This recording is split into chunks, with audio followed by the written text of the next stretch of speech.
Argentina menghadapi Prancis di final Piala Dunia 2022, kick-off Minggu malam 18 Desember 2022 pukul 22.00 waktu Indonesia Barat. Siapa yang dalam posisi lebih menguntungkan pada partai final nanti dan siapa saja yang berpeluang absen?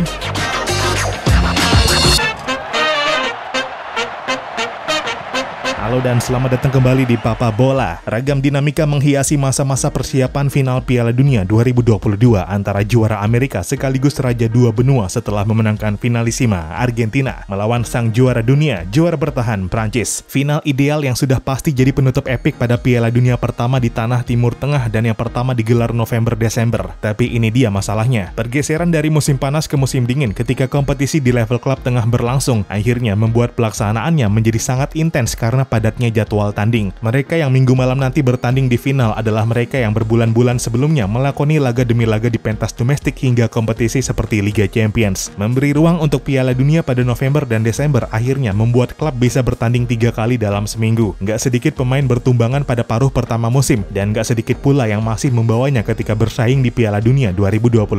Argentina dan Prancis adalah mereka yang juga turut merasakan dampak tersebut. Argentina harus meninggalkan Giovanni Lo Celso karena cedera. Prancis pun tanpa Presnel Kimpembe, Paul Pogba, dan N'Golo Kante. Pada masa persiapan akhir, Argentina harus memulangkan Nicolas Gonzalez dan Joaquin Correa karena cedera, sebagaimana Prancis juga memulangkan Christopher Nkunku dan Karim Benzema. Setelah turnamen dimulai, belum berakhir lagi badai cedera dan harus mereduksi kekuatan kedua tim. Angel Di Maria dan Papu Gomez adalah nama yang telah absen di beberapa pertandingan Argentina karena cedera. Prancis bahkan harus memulangkan Lucas Hernandez setelah hanya memainkan 13 menit pertandingan pertama melawan Australia karena cedera. Dan setelah perjuangan sampai ke final, masalah cedera tampaknya belum jauh-jauh dari kedua tim. Sementara Angel Di Maria berangsur pulih, Papu Gomez masih sangat diragukan kondisinya. Ditambah lagi Lautaro Martinez yang dikabarkan gak kunjung mengalami peningkatan dari masalah pergelangan kakinya, bawaan dari cedera sebelumnya. Namun begitu, situasi Argentina sebenarnya masih lebih baik dari Prancis yang berpotensi besar gak diperkuat banyak pemain pentingnya pada laga final nanti. Mendekati kick-off babak final, ESPN melaporkan 3 pemain Prancis absen dari sesi latihan yang dikabarkan karena terserang flu. Yang ketiganya adalah Raphael Varane, Ibrahima Konate, dan Kingsley Coman. Dan gak cukup dengan 3 pemain tersebut, Aurelien Tchouaméni dan Theo Hernandez juga dikabarkan menepi karena cedera. Tchouaméni dikabarkan mengalami memar di bagian pinggul, sedangkan Theo Hernandez mengalami benturan di bagian lutut. Meski demikian, belum ada konfirmasi apapun dari kubu timnas Prancis atas kabar tersebut. Argentina yang persoalan kebugarannya nggak serumit Prancis akhirnya bisa lebih leluasa menyiapkan komposisi timnya di laga final nanti. Tentu penuh rahasia siapa-siapa saja yang bakal dimainkan, apalagi yang masuk jajaran starter. Namun skema yang kabarnya dipertimbangkan untuk menghadapi Prancis adalah 5 pemain belakang dengan 3 center back. Sedangkan opsi lain adalah 2 formasi yang memang kerap digunakan selama Piala Dunia dari 4-3-3 atau 4-4-2. Skema 3 striker bakal digunakan jika Angel Di Maria masuk lapangan pertandingan. Sedangkan di luar skenario tersebut, skema 2 striker masih jadi pilihan dengan menduetkan Julian Alvarez dan Lionel Messi. Namun yang jadi sorotan saat ini adalah menentukan bek kanan antara Nahuel Molina dan Gonzalo Montiel. Sejauh ini Molina mengemuka sebagai pilihan utama karena punya kemampuan yang baik dalam menyerang. Namun untuk laga final melawan Prancis situasinya jelas sangat berbeda. Prancis memiliki Kylian Mbappe di flank kirinya. Mbappe yang sejauh ini sudah bikin 5 gol di Piala Dunia 2022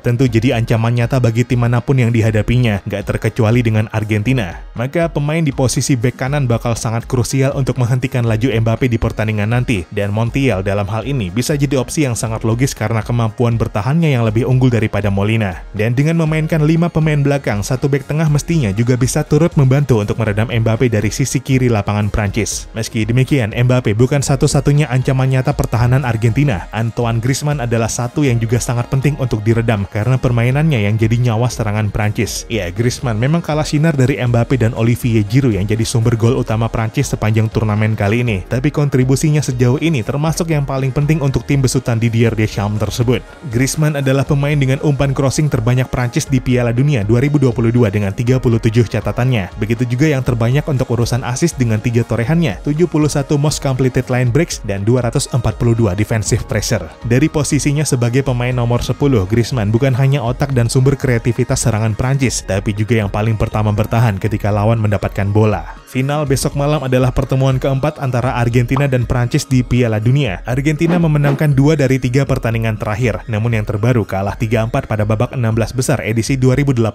lalu. Sedangkan secara keseluruhan, laga nanti bakal jadi pertemuan ke-13 antara Argentina dan Prancis di semua ajang. Argentina dominan dengan 6 kemenangan, sisanya 3 kali kalah dan 3 kali imbang.